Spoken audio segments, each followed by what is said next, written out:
Welcome to YGTV and YG One-on-One, written by Flex Scripts and sponsored by Health Payment Systems. I'm your host, Paul M. Newberger, founder and CEO of the Young Guns Movement. On YG One-on-One, I bring CEOs, business leaders, and more to the set right here at Serendipity Labs to discuss who they are, what they do, and how they got there. YG One-on-One, written by Flex Scripts, is just one of 4 shows here on YGTV, our very own channel designed to help you grow and succeed in your career, business, and life. If you haven't yet clicked the subscribe button below, what are you waiting for? Do that now so you don't miss a single episode of YGTV. If you're on the go, you can also listen to this episode on the Young Guns podcast. My guest today is the indomitable Jim Kohlhardt, owner of Saturn Lounge, the premier marketing agency. Jim and his company are a force to be reckoned with, to be sure, in branding, web design, advertising, and so much more.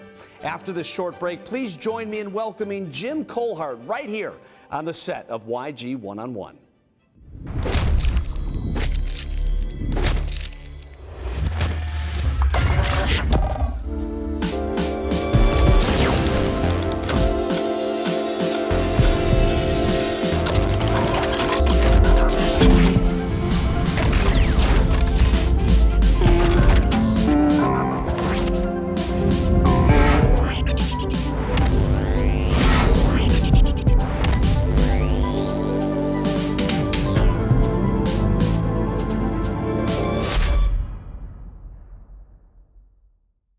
If you're a CEO, listen up.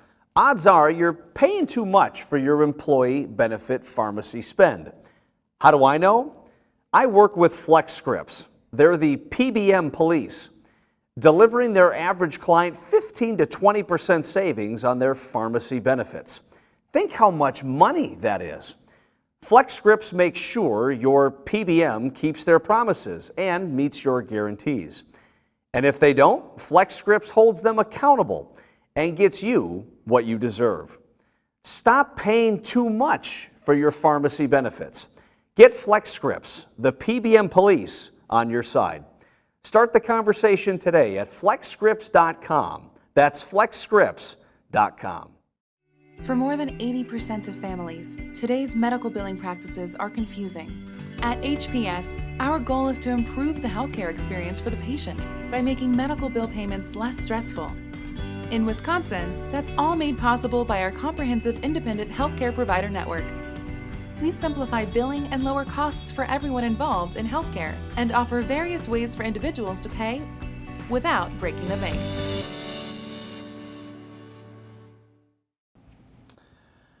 Our guest today is Jim Kohlhardt, owner of Saturn Lounge. Jim, wonderful to have you on the program. Thank you for the invitation, Paul. It's great to be here. Now, I'm going to try to be on my best behavior because we get us 2 knuckleheads together. I know we can get into some trouble, so I'm going to try to really behave for you. And there's editing, so if there's anything that we don't really want to share, we can edit it right out. Right? Good to know. Good. We might have to take advantage of that. We might need that. Yes, absolutely. Well, one of the things that I really admire about you, Jim, is not only are you a good business person, you're also very passionate. And I think anybody that has ever spent any time around you recognizes you're very passionate about what you do. You have this zest for life that is highly infectious. So I have to ask, this would be a great starting point. Where did your passion for marketing come from?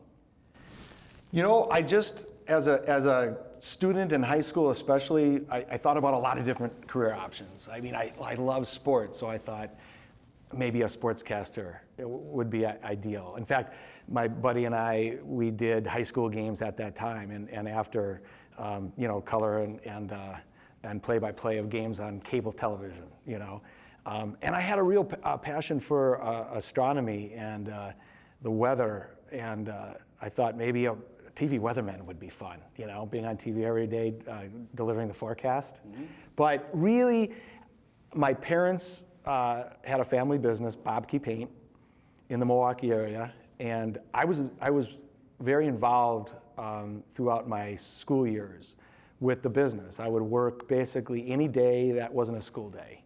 That was just an expectation. And I did it with joy. I mean, it was fun for me to see how Dad was running the business with his brother-in-law and his cousin, and it got me kind of that bug for entrepreneurship, and and sales and marketing were really my forte, or where I gravitated in the business. My dad would say, oh, the customers love it when you kind of help, take the cardboard out to their car or help them find the right paint and things like that.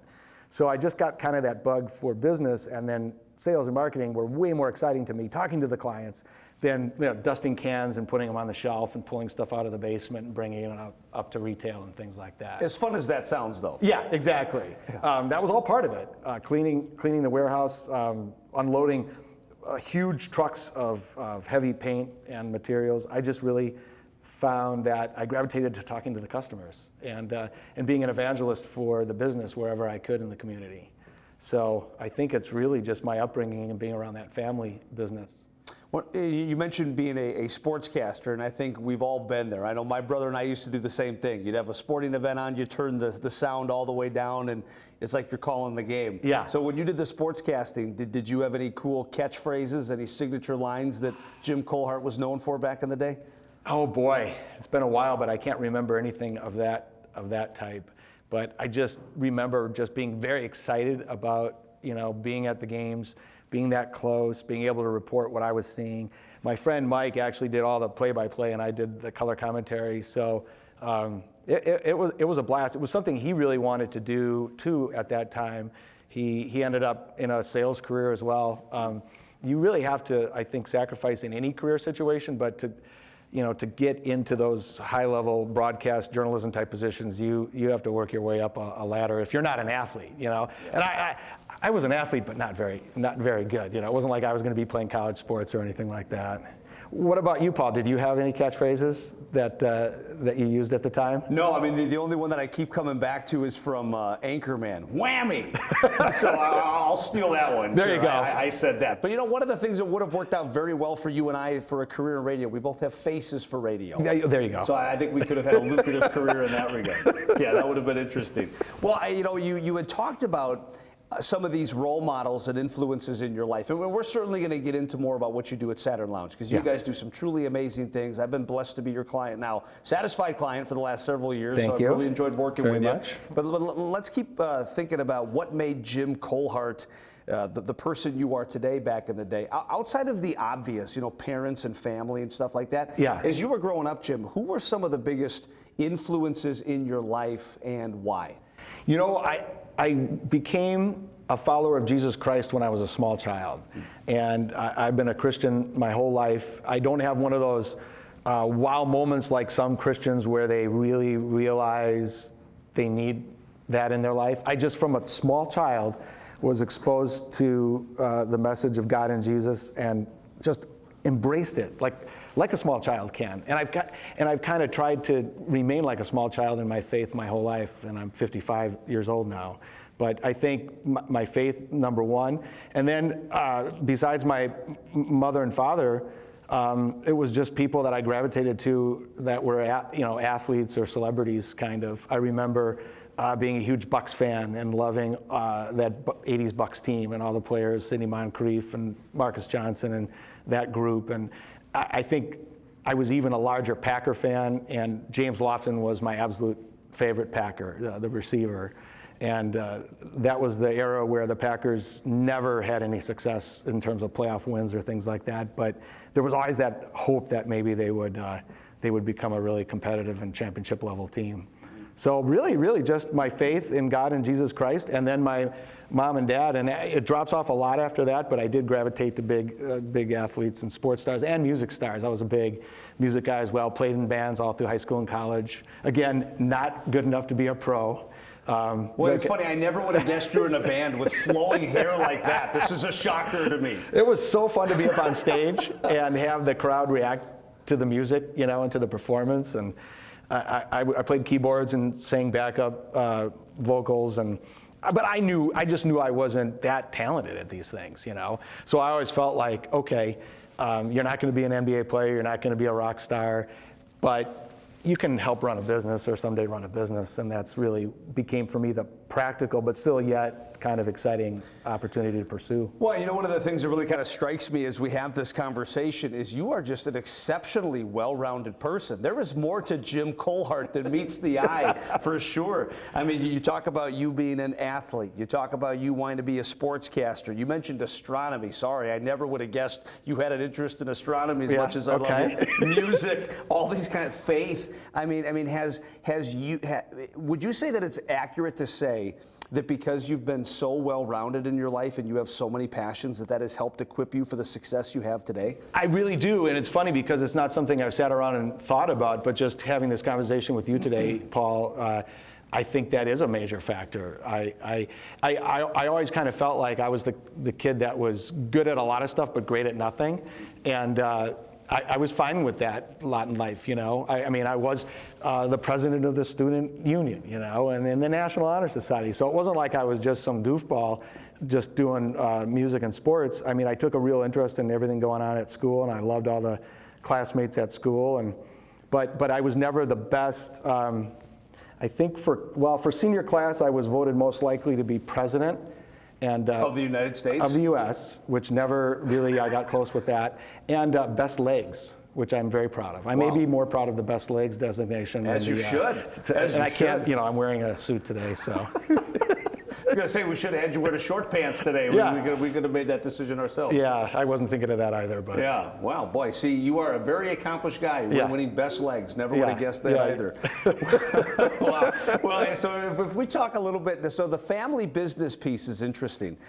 You had talked about learning a lot through that process. I'm assuming you had great role models in your parents just to kind of see their work ethic and the things they did day in and day out. What would you say are the two biggest things you learned from your parents, not even so much on the personal side, but on the professional side, just watching them go about their daily life? One thing my dad talked about a lot is how a transaction has to be really beneficial for both parties. And I really have taken that to heart. I saw it in how he treated people.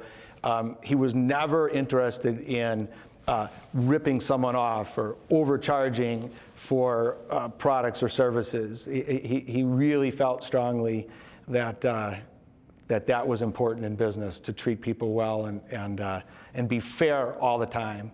And the other thing about my dad and my mom was they were extremely frugal. They were both children of the Depression, and they would talk a lot about how there literally was no food on the table. And my dad said I would hunt squirrels and literally fillet and eat squirrels to basically to survive at that time. And he never, and my mom and my dad never lost kind of that frugality in their approach. So like my dad did everything. Like if there was a storm, like a snowstorm, we would get in the car and go down and shovel out the alley by the store and the sidewalk in front of the store. We lived in New Berlin, and this was 44th and Lisbon in Milwaukee. It wasn't like we were going to pay someone to shovel. That wasn't even an option, right? We'll just go down, grab shovels and a snow thrower and get that work done, And he worked Saturdays when the stores were open, Monday, 6 days a week. So that I think that sense of being fair with people and just working really hard are the two things that I took from the family business and from my dad in particular. Yeah. So in the role that you're in now, one of the things that I'm curious about you had alluded to your faith earlier, and one of the things that I really admire about you as well too is it's not, there's a secular Jim and there's a spiritual Jim. You are Jim, and I don't know how you turn that on or turn that off. I mean, you're supposed to be spiritual you at home. When you go to the office, you take the hat on. Like I don't know how that works. Yeah. But you live your faith. You embrace your faith. You openly talk about your faith. Has that been an easy thing to do, especially in the business world where you have this kind of political correct culture? I don't know where this person stands. Am I going to lose business? Can you just describe how easy or difficult has that been for you? Well, ironically, that's a very interesting question, and I think you're a big part of the answer, and I don't know if I've ever really talked to you about this, but one thing about my mom and dad and the way I grew up was you don't really bring faith and politics into the business environment. So that wasn't anything that was done when I was a child. And I kind of took that, even though we were devout Christians and churchgoers that you just didn't talk about it. And you didn't talk about money, and you didn't, they were very private that way. And I kind of took that forward in my business career for years and years. And when you walked in the door the first time, we were referred to meet each other, Paul, by a common acquaintance. I didn't know you at all at that time, or of you. And within 10 minutes, you were talking about your faith in that meeting. And it was a real business meeting in our conference room. And I just found that like so uplifting, and I gravitated to you because of it. And of course, then I started to chime in about my faith. And after that meeting, I really decided that is something I'm going to do moving forward. I'm going to evolve my approach, kind of shed what I was taught as a kid, and be much more vocal about it in my business situations. And it's been tremendous. It's only been a few years. If you would have met me 5 years ago and not had that kind of impact, it would have taken a lot to draw that out of me in a conversation, whereas now, you don't have to draw it out of me. Yeah, well, I bring that up. I appreciate it, and I remember that very, you very remember vividly. Sitting there? Yeah, and I don't remember. Do you remember who introduced us? I don't even. Yeah, it was Mark Case from Business Development Pros. Okay, that's sure. Mark remains a good friend of mine to this day. Yeah, and I remember that. I mean, again, just it's unbelievable how quickly you can bond with somebody if you have those common similarities, whether it be faith, whether it be politics, whether it be family, whatever the case was. And I just remember that within 10 minutes, it's like I knew you for a long time. Yeah. And that meeting just flew by, and I think it's because we're able to obviously connect at that level. Right. One of the things that I want to dig a little deeper on, you said since you've been a little bit more open about your faith in the workplace, it's been phenomenal. Like it's really gone well for you. Yeah. Phenomenal how? What does that mean? Well, I just think the response, people gravitating to you kind of, I think sometimes because of that openness about your faith. I mean, I knew, especially in today's culture and social environment, that I might offend some people, but I decided that's okay. And quite frankly, I might attract more people than I offend. And either way, I'm being so genuine that it just feels like the right thing to do moving forward, and it'll take care of itself, and it has.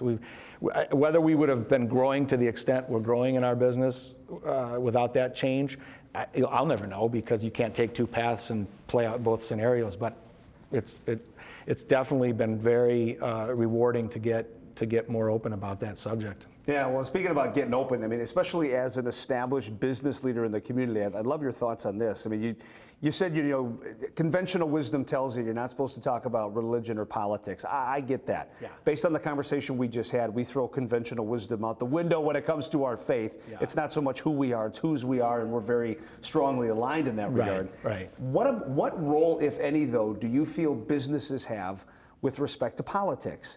Like, for instance, I know you're a big Bucks fan, and the Bucks, again, I'm going to stay right down the center here, just kind of talk about it objectively. The Bucks have really been vocal supporters of the Black Lives Matter movement. Right. You've seen it on jerseys, you've seen it on the court, and that's their decision to make. I totally respect them for whatever decision they as an organization want to make. Some people really, really loved it. Yeah.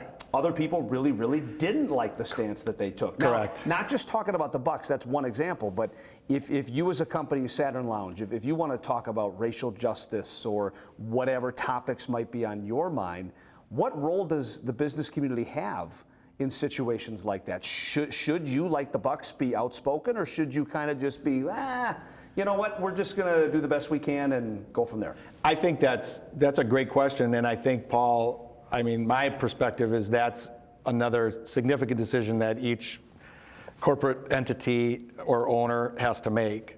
I mean, to answer that, you'd have to feel pretty convicted about your stance on some of those subjects, right? Some of those political and social subjects.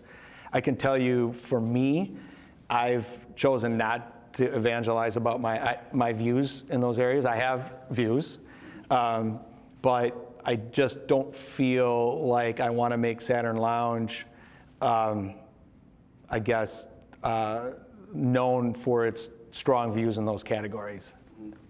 You know what I mean?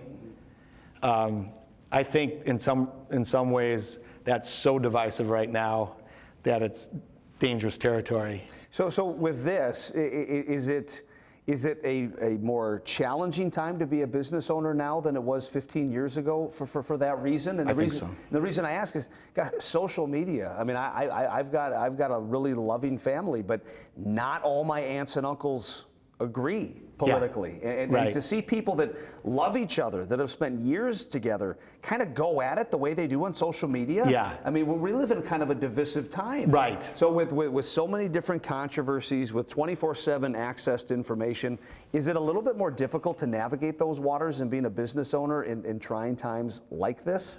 Well, it certainly feels that way. Don't you agree? I mean, it definitely feels more challenging. I know even just interacting with our employees, because we've got a mix of beliefs, and we've got some employees that are very vocal about where they stand. And I choose as the owner and the leader of the group to not be real vocal about it. I think most people kind of know where I stand on most of those issues. But I don't feel like I want to have arguments in the office environment. I don't like to see fighting among family members. I don't know who has said it first, but a country divided is a country that will fall, right? And I'm worried about that for our country. It has become so divisive and seemingly so split down the middle and so venomous that it's a primary concern for sure. So how do you navigate that though? And then what's really nice about this program in particular is it's a show where we talk to business luminaries and top executives, and the majority of our audience are business luminaries and top executives. So I think people would really love your thoughts on this. Yeah. How do you navigate that then? Because you've got like First Amendment rights. You've got people that want to be themselves. You've got Right. people that might maybe have strong views at the office. I mean, how do you allow people to be themselves without letting it get out of control? As a business owner, how have you been able to walk that line? Well, I think because we're small enough, we haven't really had to publish formal rules or initiatives on the subject. I think there's probably more at stake as you get larger and have more employees. We have really, at our business, done nothing major on that subject. So I don't know, what's your opinion, Paul? I mean, has the Star Group done anything like that? Yeah, I mean, one of the things that I would say with the organizations that I'm associated with is, my definition when it comes to diversity is a little bit different. I think when people talk about diversity, you normally hear people talk about external, male, female, black, white, old, young. And I think that's important. I mean, I think that's an element of diversity. But I also think if you had 15 45-year-old white men in a room, you could have a very diverse room. Because for me, diversity is your ability to be your true, authentic self and be appreciated anyway. Yeah. So I accept you for being a conservative. I accept you for being a liberal. I accept you for being an atheist. I accept you for being a Christian. And I think one of the things that I try to foster with my organizations is I want you to be your true, authentic self. I may not agree. Yeah. I may not subscribe to those beliefs. Right. But if I'm not allowing you to be your authentic self, I can learn from you. I want to learn, well, where did this worldview come from? Why do you look at life through this lens? And I'm amazed at how much I learn from people just based on their background. And it certainly seems like that's kind of the corporate culture that you enjoy at Saturn Lounge as well. Yeah, absolutely. We don't try and censure anyone's opinion or limit in any way. But we're also not truthfully trying to, light a fire or spark a flame. It's not like we're deliberately having debates or discussions about these topics, but inevitably they're coming out throughout the office. Yeah. And it seems like we've handled it, I think, pretty well, considering we haven't had any major issues with it. And I know, again, because I listen and observe, I know that there's a pretty large range of opinions just even in our own building. 35 employees, Yeah. Well, as I've said, I admire Saturn Lounge for your corporate culture. Obviously, it starts from the top down. It doesn't mean you're the most important person. It doesn't mean that you're better than anybody. But an organization takes its cues from the leaders. Yeah. And you're obviously setting the tone. You're obviously doing a great job from your perch as owner. The other thing that I think you do a great job with is, and again, don't take this personally, but marketing is kind of a dime a dozen. I mean, Yeah. so some of the things that you do, from helping with websites and videos and photographs and all the great marketing tools that you provide. Now, you're very, very good at it. But one of the things that I've really admired is how in this very crowded space, you're able to create a unique niche for Saturn Lounge? I mean, you've been able to differentiate yourself from some of the competition. Yeah. Could you tell our viewers here, how have you been able to do that? What are some of the Saturn Lounge differentiators, and how have you been able to carve out that niche, that role for your organization? Well, I appreciate the compliment, number one, and it's kind of been a fun evolution. The backstory is, when I started in the family business, this is my father-in-law's business originally, there was just one corporate entity, Digital Color Incorporated. It was a graphics pre-press firm. And we were in Chapter 11 when I came on board, a reorganization. And my father-in-law approached me and said, how would you like to be my business partner and help me really rebuild Digital Color, but then really figure out how we can diversify and evolve. And I came in '96. We started finding more pre-press clients at that time, but we knew that as a standalone entity was not a long-term solution. So we identified photography in the early 2000s as a really logical additional offering for the community. We knew that photo was evolving from like a film-based art and craft to digital, and we already really understood digital files in our building, and Saturn Lounge was born. So I'm probably being awfully long-winded in my answer, Paul, but we've just always evolved to where we felt we could be most valuable to our clients. So in those early years, we were working for a lot of marketing agencies and ad agencies. And then what I started to see happening was they all decided they wanted to try and do this work themselves. They don't need specialists in pre-press. They don't need specialists in image and color retouching. They don't need specialists in photography. And they can put in departments like that. I had multi-million-dollar clients. I would walk in and they'd go, oh, by the way, we just bought a Kodak approval. We're going to start doing all our work in-house, And I respected and understood that decision, but it really made it clear to me that our strength was going to be to help our clients grow their businesses using our brains, our minds, our creativity. So we're not going to rely on what some other agency comes up with for a strategy or brand positioning or execution. We're going to develop and offer those skills in-house. And I had the unique ability, having been a partner of all these different agencies and corporate entities, to be able to find really talented people to bring into the fold to help with the mission, Yeah. I had access to these people because I was working with them every day in our role in those early years.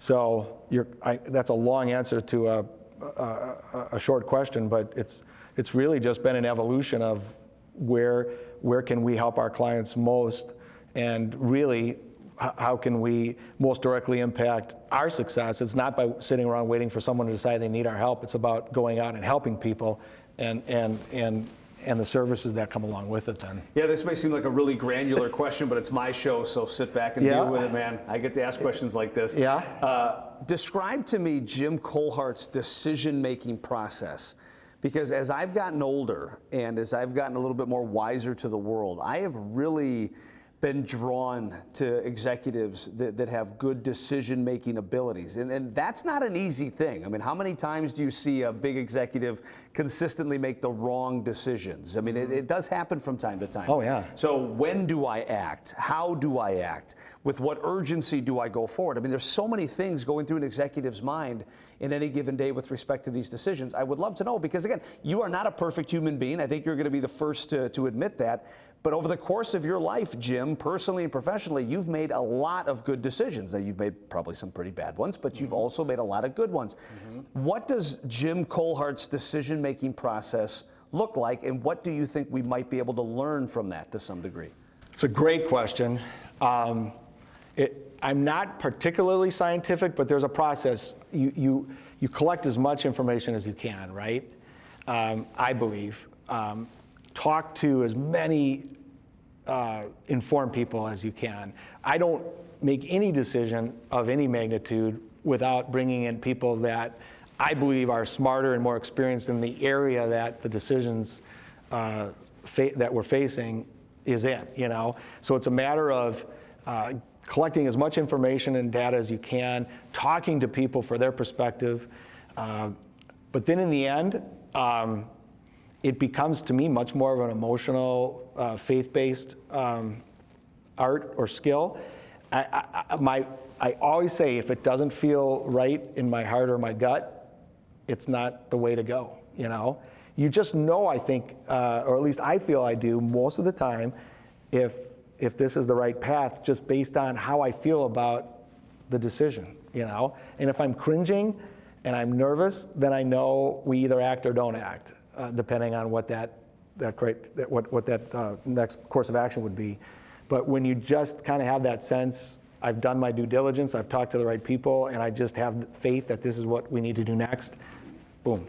Yeah, I like that. And one of the things that really resonates with me, now you had mentioned feel and you had mentioned emotion, and I do believe people more often than not are emotional buyers. They make decisions on emotion. But maybe you can relate to this, and I'd love your thoughts on this. One of the things that used to get me in trouble from time to time is I would move too quickly based on emotion. Okay. I get an email and I feel a certain way and I act on it right away. Yeah. Maybe something doesn't go according to plan. I was hoping something would fall through, it didn't, and I immediately pivot. I don't stop and think about it. I don't pray about it. I don't sleep on it. I emotionally pivoted right away. Yeah. And boy, I got into some massive trouble just because that emotion can cloud your judgment. That emotion can just sometimes go to the forefront of your brain and it overrides some of the things that you should be doing or should be thinking. Have you ever experienced maybe some more of those short-term emotional decisions and the consequences that came from that? I have, but it's funny. I think we're wired a little differently that way. I actually have worked really hard to become a decision maker because my wiring was really to be more indecisive. So I was seldom like having that kind of knee-jerk emotional reaction. It was more like forcing myself to be more decisive.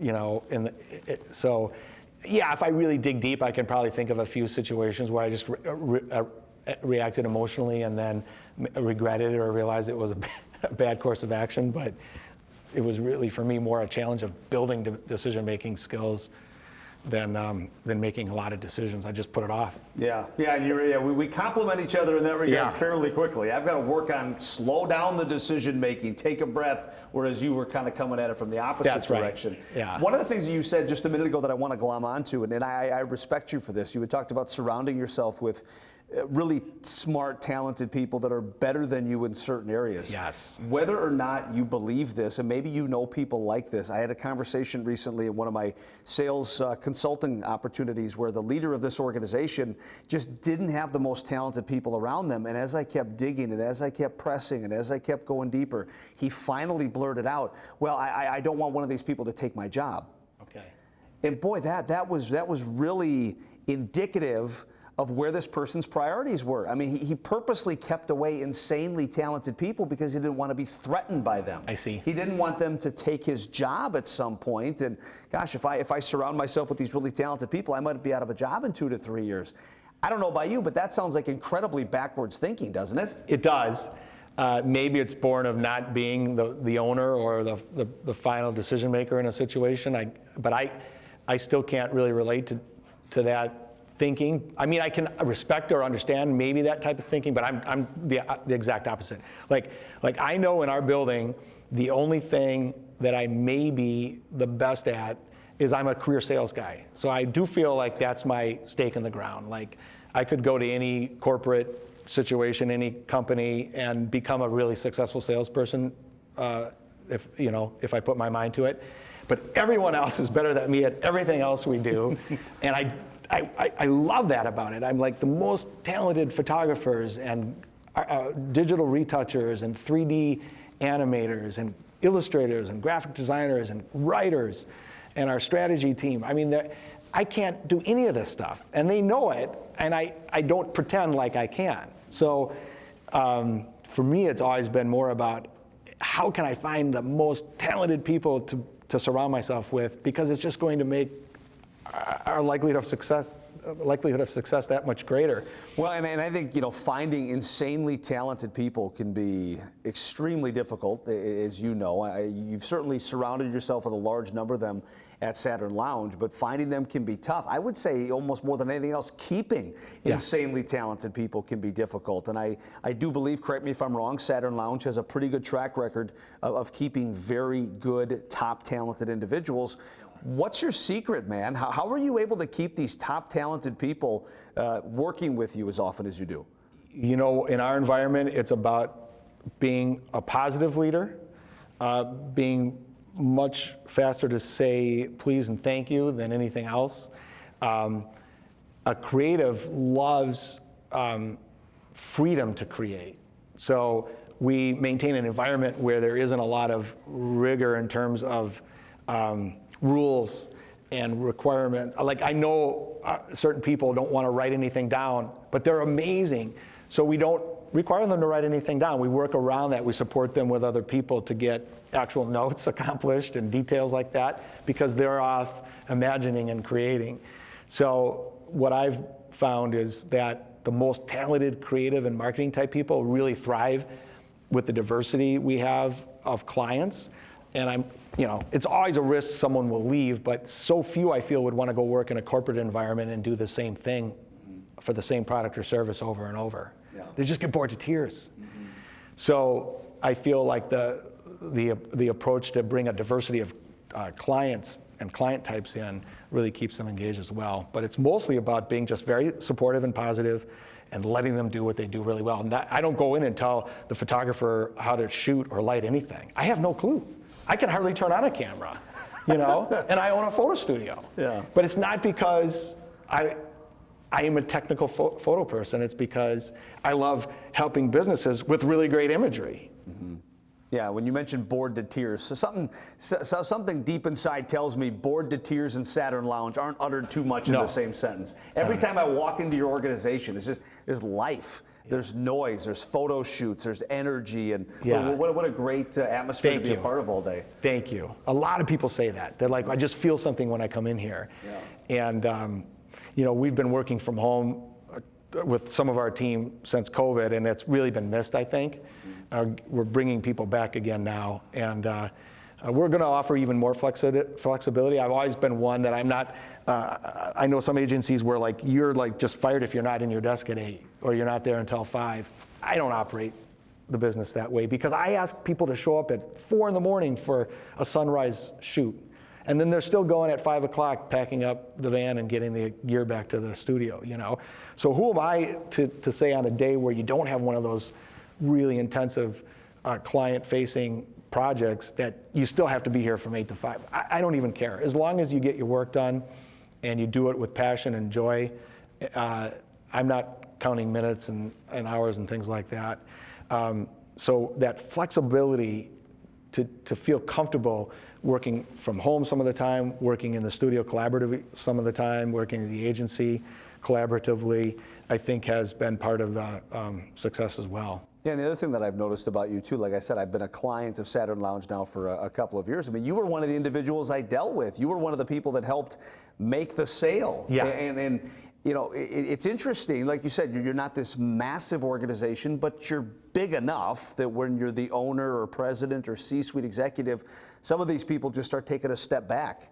I used to be the sales guy. Yeah. I used to be the VP of sales. Now I'm the president. Now you go do it. Right. But you continue to sell. And some people may look at that to say, Jim, stop working in the business, work on the business. Yeah. I'm not one of those people. Right. That doesn't mean they're wrong. But what I like is, I think to some degree, it keeps your finger on the pulse. It keeps you involved to some degree in terms of what's going on in the business. Yeah. Make the argument for some owners and presidents and C-suite executives watching this that even though you're one of the top leaders, you should still be involved in the sales process to some degree. Well, I think that applies if you love sales. I mean, again, that's what I love, sales and marketing. But I would think that a president who came up through the financial side of the business might benefit from being really plugged in that area, even as the president. And what I've actually tried to do, and it's challenging, but what I've tried to do is bring enough people around that I can do even more selling again. Like, we've gone through this evolution where we've gone from graphics pre-press to photo video to now a marketing agency. So that's been a fun but challenging at times transition, and I've had to stay more involved in some of the operations pieces than I really would like to, and I don't even think I'm the best at that kind of stuff. So as we're getting to this next level in terms of revenue and number of employees and clients and budgets, I'm looking more at how can I even free myself up to do even more with our clients, because there's nothing I love more than working with our clients. You know, as soon as I get bogged down in trying to help with process internally or managerial organizational things, I lose some of that vim and vigor, you know? Yeah. So I don't know that it applies. It's just my experience. It's like, I know what I do well, and that's what I want to focus on and enjoy the most. And make sure that all those other areas are covered by really hardworking, talented people. Well, and it's obvious you're doing exactly what you should be doing. I mean, again, we've known each other for a while, but just sitting a few feet from you, the passion that's coming out of you. I wish you'd open up a little bit more, Jim. Yeah. Come on, get out of your shell, gosh darn it. Well, I appreciate it. You're the same though, Paul. I think that's why we hit it off right from the beginning, you know? You know, and no one I know has more energy than you do. I mean, I'm not up at 4 a.m. posting on LinkedIn, and I'm up at 3:30, Jim. yeah. Come on. Oh, I'm sorry, I slighted you. I'm not a slacker. See, I'm it off.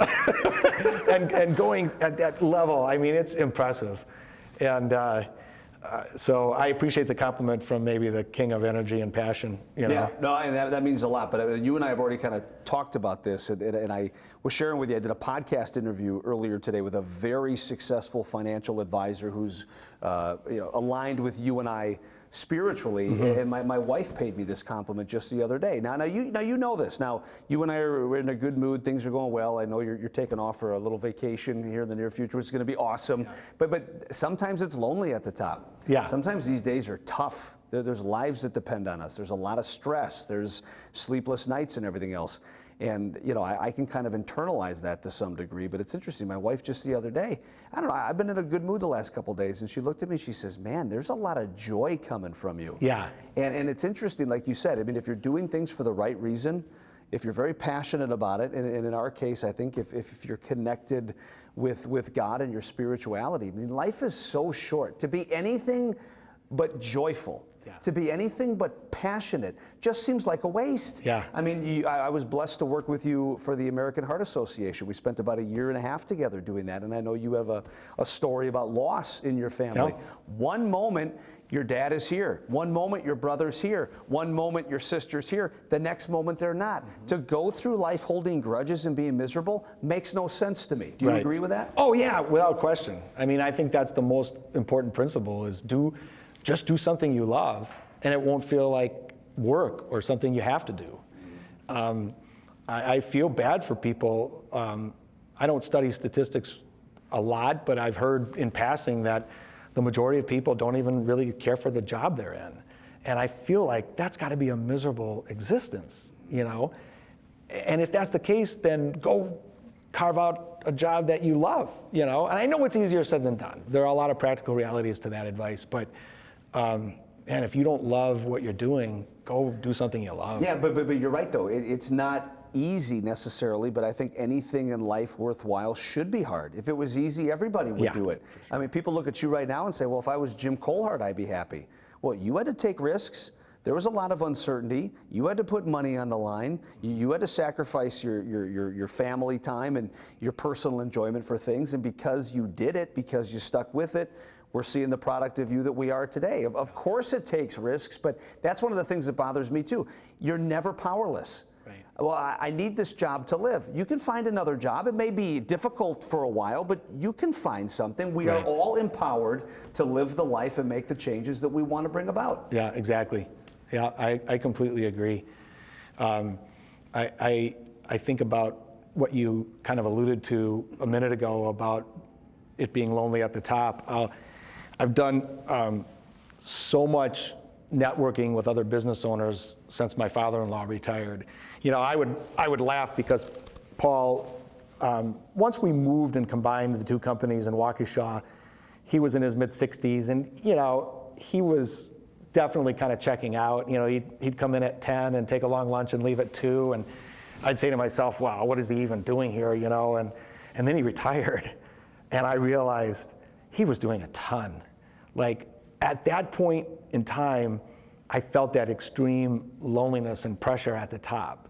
And for a number of years after that, like, I hardly took a day off. When I was vacationing, I was mostly still plugged into the business with clients and employees. And that was the piece that was missing when my father-in-law retired, and Amy and I bought the business from my father and mother-in-law. But what I realized about 3 or 4 years into that situation was I need to start to associate with other CEOs and business owners. And even though we don't have a formal board of directors, join organizations like Vistage and C-Suite for Christ and Alpha Group and the Waukesha County Business Alliance, and get more involved in those things. Number one, I love people, and I'm going to meet a whole number of new people.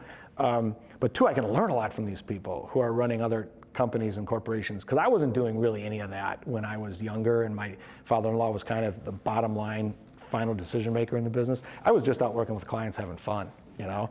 And then it became, okay, I've got a lot more on my plate now.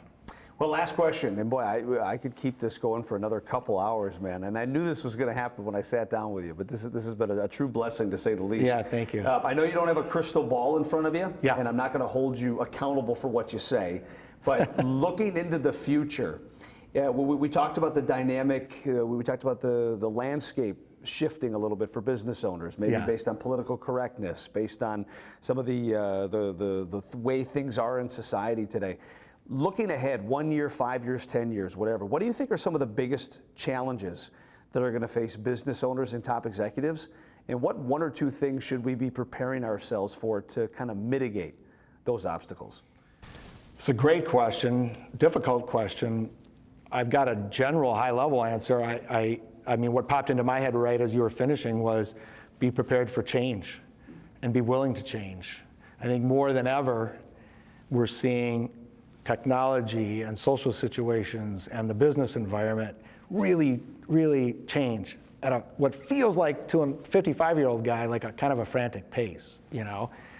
So I think it's being really diligent about looking forward and trying to be on top of trends. I know we do it in marketing all the time. I mean, the way algorithms are changing on the social media platforms and how we can advertise in digital space, but also the types of contracts we can do with broadcast and other types of platforms. That's changing all the time. You can't hold on to what was the case a month ago or a year ago. I don't know if that's the complete answer you were looking for, but it's the first thing and felt like the most important thing that popped into my head. Yeah, I was looking for whatever came out of your mouth, brother, so that was fine. It's a difficult question. Yeah. Because it's so you just can't predict the future, right? Right. Well, and I think if and you can't take two paths. Right, and I think if we were sitting here 2 years ago, who would have predicted COVID? Right. Who possibly could have called that? Exactly. So just being able to react and anticipate the unexpected to some degree. But got to tell you, Jim, I was looking forward to this conversation. You did not disappoint, but on a personal level, it's just been a blessing to know you for the last couple of years. I mean, you've enriched my life. You've made me a better person because of it, and I think based on your appearance here today and sharing the information that you did, you really enriched our audience as well. So it really means a lot that you were here today. Well, I really appreciate it, Paul. I feel exactly the same way. Thank you for inviting me to be with you today, and looking forward to staying connected moving forward. Great.